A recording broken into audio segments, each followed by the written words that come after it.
नमस्कार दर्शकों, ऐसे न्यूज चैनल में आप सभी का स्वागत है। ऐसे न्यूज जो हमेशा आप तक सच्चाई पहुंचाता है और सच्चाई के सिवा कुछ नहीं। अभी हाल ही में एक न्यूज चैनल ने संत रामपाल जी महाराज की पुस्तक ज्ञान गंगा और अंधश्रद्धा भक्ति खतराए जान पुस्तक की सिर्फ कुछ लाइन पढ़कर और अपना आधा अधूरा ज्ञान बताकर तथा कुछ राजनीतिक लोगों को बुलाकर इन पुस्तक में दिए गए ज्ञान के ऊपर सवाल खड़े किए हैं। संत रामपाल जी के अनुयायियों का कहना है कि जो समझदार लोग होंगे वह इस पुस्तक को पढ़कर अपने आप ही समझ जाएंगे कि इन पुस्तकों में गलत कुछ भी नहीं लिखा गया। इसमें तो वास्तव में अनमोल तत्वज्ञान छुपा हुआ है। ऐसे न्यूज ने पहले भी संत रामपाल जी के विषय में सच्चाई बताई थी, आज फिर बताएंगे। जैसा कि संत रामपाल जी महाराज अपने सत्संग में बताते हैं कि तीनों देवा कमल दल बसे, ये ब्रह्मा विष्णु महेश, प्रथम इनकी वंदना, फिर सुन सतगुरु उपदेश। तो संत रामपाल जी महाराज तो यहाँ इन तीन देवताओं की वंदना की बात कर रहे हैं। इस तरह यहाँ एक बात क्लियर होती है, संत रामपाल जी ब्रह्मा विष्णु महेश के विरोधी नहीं हैं और फिर आगे सतगुरु का उपदेश भी सुनने के लिए कहा है, जिसके लिए पवित्र गीता जी के अध्याय 4 श्लोक 34 में कहा है कि भक्ति का ज्ञान प्राप्त करने के लिए तत्वदर्शी संत की शरण में जाओ। इस श्लोक का अनुवाद गलत है, ऐसा कोई भी संस्कृत का ज्ञाता नहीं कह सकता। संत रामपाल जी महाराज संत कबीर जी के ज्ञान के आधार पर ज्ञान समझाते हैं। संत कबीर जी के दोहे तो हम सभी ने पढ़े हैं, इसलिए उनके द्वारा दिए गूढ़ ज्ञान के परिचय भी हम सबको है। उनकी एक वाणी है, कबीर राम कृष्ण से कौन बड़ा, तिन्हों भी गुरु कीन, तीन लोक के वे धनी, गुरु आगे आधीन। दर्शकों, भक्ति मार्ग में गुरु की महिमा तो सभी जगह कही गई है। हम तो बचपन से ही प्रार्थना में बोलते आए हैं कि गुरु ब्रह्मा गुरु विष्णु गुरु देवो महेश्वर, गुरु साक्षात पर ब्रह्म तस्मै श्री गुरुवे नमः। अब इसमें जो ब्रह्मा विष्णु महेश की बात कही गई है उन तक का ज्ञान तो हमें है, लेकिन आगे जो परब्रह्म कहा है उसके विषय में आम व्यक्ति को कोई जानकारी नहीं है। संत रामपाल जी महाराज ने अपने सत्संगों में इन्हीं आगे के प्रभुओं के बारे में विस्तार से ज्ञान बताया है, जो तत्वज्ञान कहा जाता है और उसको बताने वाला तत्वदर्शी संत होता है। जैसे टीचर तो प्राथमिक स्कूल के भी होते हैं, माध्यमिक लेवल के भी होते हैं, फिर कॉलेज और मास्टर डिग्री का अभ्यास करवाने वाले भी गुरु टीचर होते हैं। तो इनमें से कोई गलत शिक्षा नहीं देता है, फिर भी उनका अभ्यास क्रम एक दूसरे से बहुत भिन्न प्रतीत होता है, लेकिन फिर भी कुछ न कुछ ज्ञान की लिंक उनकी जुड़ी होती है। तो ये इन सब गुरुजनों का हम आदर करते हैं। इसी तरह ब्रह्मा विष्णु महेश तक का प्राथमिक ज्ञान शिक्षा जिन गुरुओं ने हमें दी है वो हमारे लिए आदरणीय है, लेकिन हमें वहीं तक सीमित नहीं रहना है। हमें आगे भी पढ़ाई करनी चाहिए, तभी हम आध्यात्मिक मार्ग में कुछ हासिल कर पाएंगे। वह पढ़ाई हमें सिर्फ तत्वदर्शी संत ही पढ़ा सकते हैं। भला प्राथमिक कक्षा का टीचर बैचलर या मास्टर लेवल या पीएचडी लेवल के ज्ञान को कैसे समझा सकता है?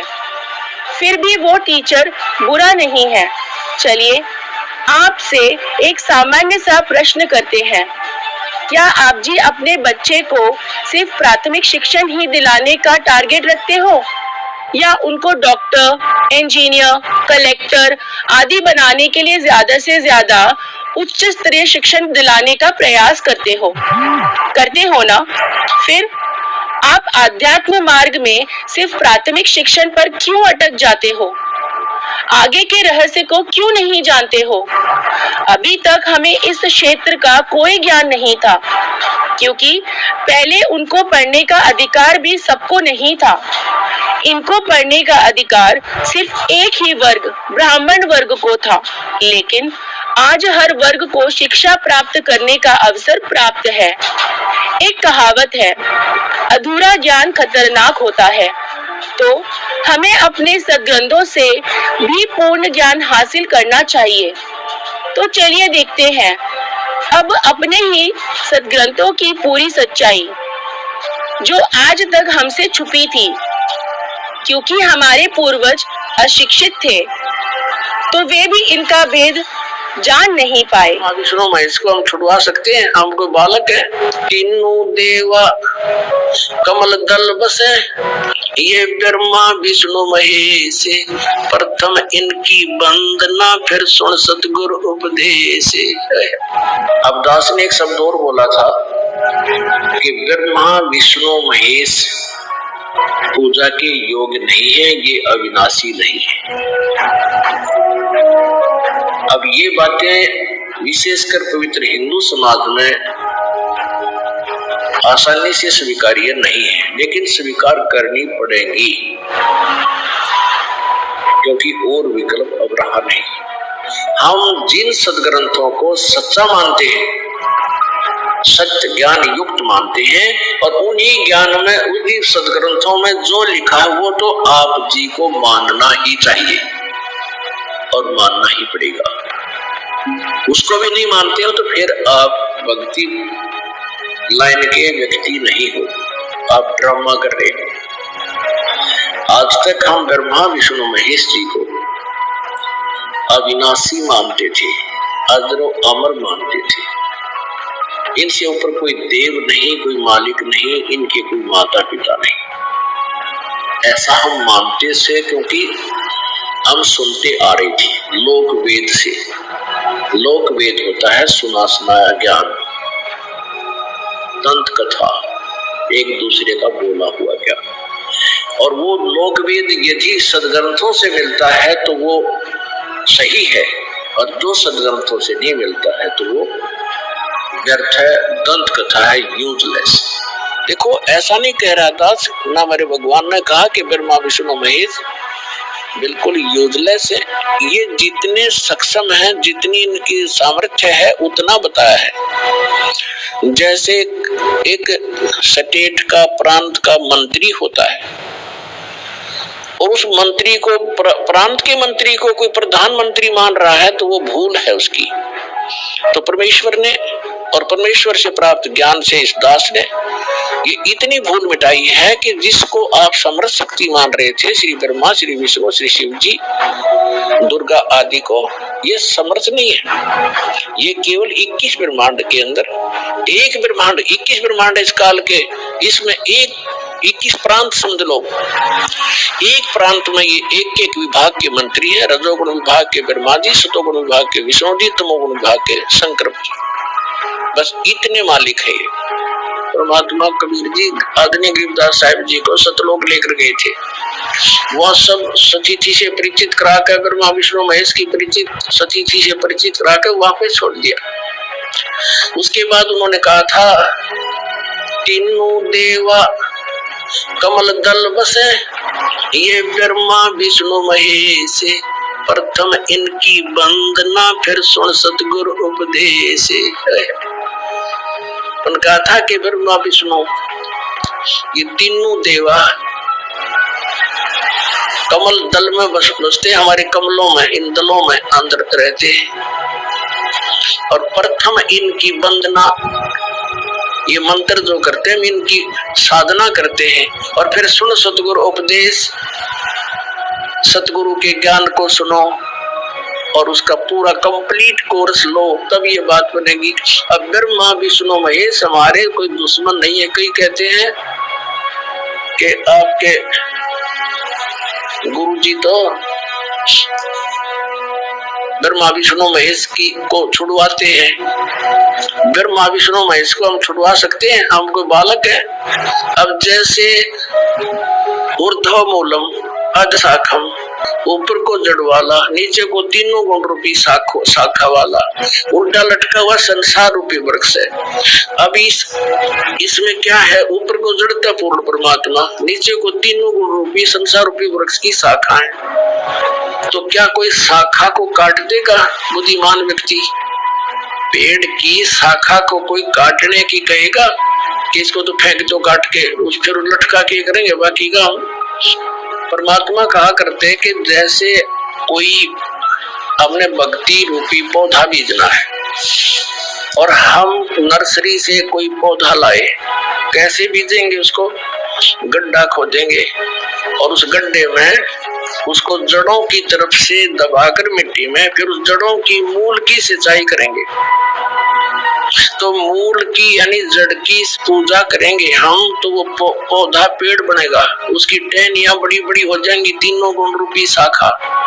तो उन शाखाओं का फल लगेगा और फल के लिए हम सारा प्रोसेस अपना कर रहे हैं, फल प्राप्ति के लिए हम कर रहे हैं। तो हमने तोड़ने नहीं होते, हमने ऐसे करना है, अपनी वे ऑफ वर्शिप शास्त्रों के अनुसार करा। देखना, ये समझ लो हम एक पौधा लाए तो ये है बुद्धिमता।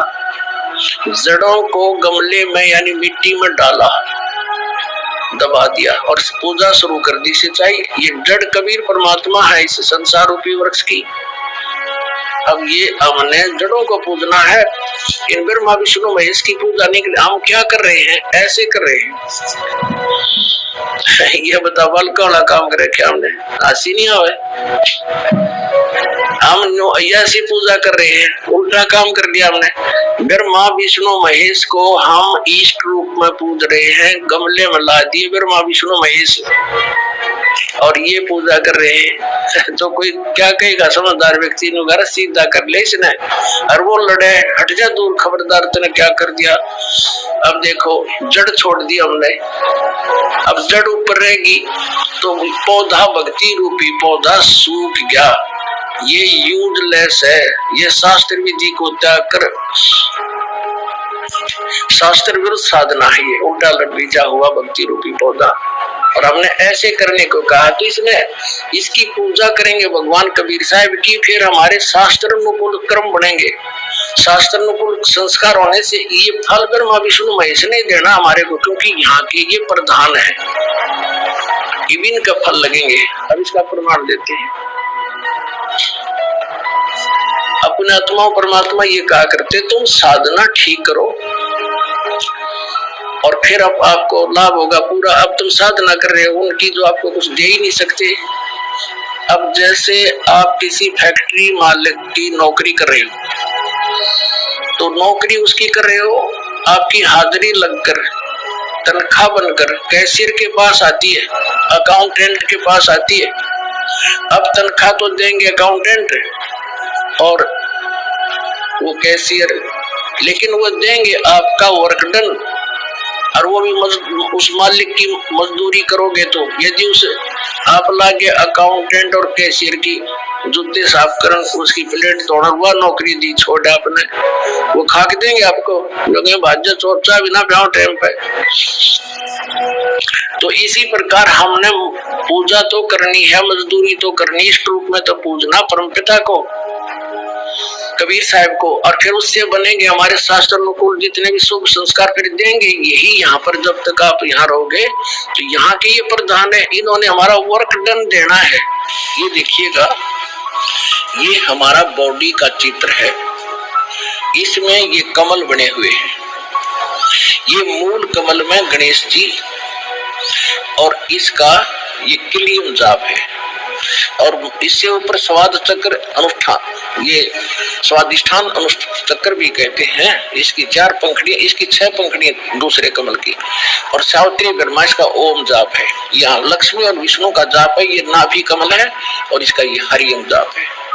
ये शिव और पार्वती रहते हैं, यहाँ परमात्मा ने इनको मंत्र दिया था, ये मंत्र, तो उसके बाद ये उनके शिष्य बने थे। उसके बाद शंकर भगवान इसी का जाप करते, इसलिए सोहम जाप यहाँ इसका कहा गया। अब यहाँ देखिएगा, ये दुर्गा है, इसका ये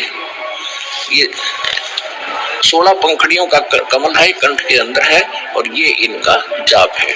और यहाँ और आगे अलग, ये तो फिर केवल मालिक ने संदेश दिए।